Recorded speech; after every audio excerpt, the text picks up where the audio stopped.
তুমি বিদেশ থেকে চলে আইছো? একেবারে চলে আসছে। একবারে যেহেতু চলে আইছো, তুমি নিশ্চয়ই অনেক টাকা পয়সা সাথে করে নিয়ে এসো, তাই না? একটা টাকাও আমি বিদেশ থেকে আনতে পারিনি। তারা শুধু হাত আর পা নিয়ে দেশে নাচতে নাচতে চলে আসছেন। এখন এতগুলা মানুষের সংসার কিভাবে চলবে? এই সংসারটা এখন এই যে আমাকে বোনটার বিয়া হয় নাই, তার বিয়া দিবা কেমনি? তোমার বউরে খাওয়াবে কি? তোমার যে একটা বাচ্চা আছে, এটা কি খেয়াল আছে? তারে কি খাওয়াবে? তুমি নিজে কি খাইবা? তোমার মাথায় এই সংসার নিয়ে কোনো চিন্তাই নাই। তুমি তোমার বউরে ছাড়া এক মিনিটও থাকতে পারো না, এর জন্যই দেশে চলে আসছো। সংসার আলাদা করে ফেলো, নইলে কিন্তু তুমি নিজেই বিপদে পড়বা।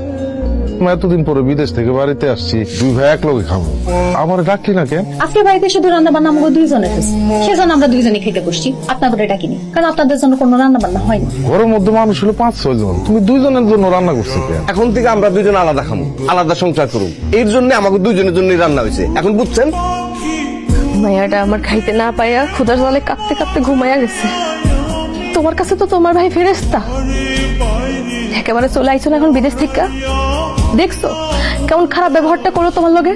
তোর অ্যাকাউন্টে যে আমার জমানো টাকা আছে, সেই টাকাগুলো তুই আমার তুলে দিয়ে দে। তোমার টাকা আমার অ্যাকাউন্টে থেকে? আমার জানা মতে এখনো পর্যন্ত তোর অ্যাকাউন্টে আমার 2 থেকে 2.5 লাখ টাকা জমা আছে, সেই টাকাগুলো আমার তুলে দিয়ে দে। তুমি বিদেশ থেকে টাকা পাঠাইছো, সেই টাকা এখন পর্যন্ত আমার অ্যাকাউন্টে রয়েছে।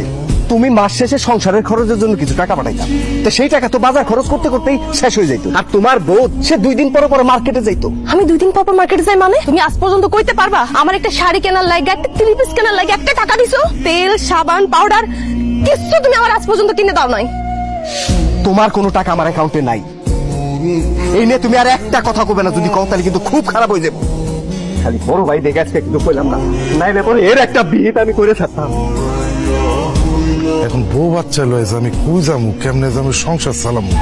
তাই ভাবছি জমিটা বিক্রি করার পরে যে টাকা পয়সা পাবো, সেই টাকা দিয়া বাজারে একটা মুদি দোকান দিব। আমি তোমার জমিটা দলিল কইরা তোমার সব টাকা বুঝাই দিব। জমির পাশে দাঁড়ায় কি নিয়ে কথাবার্তা বলতেছেন? এই যে তোমার বাইরে এই জমিটা বিক্রি করব, সেইটা নিয়ে কথাবার্তা কইতেছিলাম। কি উল্টা পাল্টা কথা কন আপনি? কার জমি কারা বিক্রি করবো? কেন আকবরের জমি আমার কাছে বিক্রি করব? যেটা জানেন না কাকা, সেটা নিয়ে কোনো কথা কইবেন না। এই জমি আমার ভাইয়ের না, এই জমি আমার। এটা তো কি করছনি যা, এই জমি তোর মানে? আপনি কি ভুলে গেছেন 3 বছর আগে মতিন কাকার কাছ থেকে নগদ 3 লাখ টাকা দিয়ে জমি আমি কিনছি। মতিন কাকার কাছ থেকে এই জমিটা কিনছিস ঠিক আছে, কিন্তু এই জমি কেনা 3 লাখ টাকা আমি তো বিদেশ থেকে তোরে পাঠাইছি। টাকা আপনি দিছেন মানে? টাকা তো আমি আমার শ্বশুর বাড়ি থেকে আনছি। এই যে দেখেন, এই যে দলিলের মধ্যে দেখলেই বুঝতে পারবেন জমি তো আমার নামে।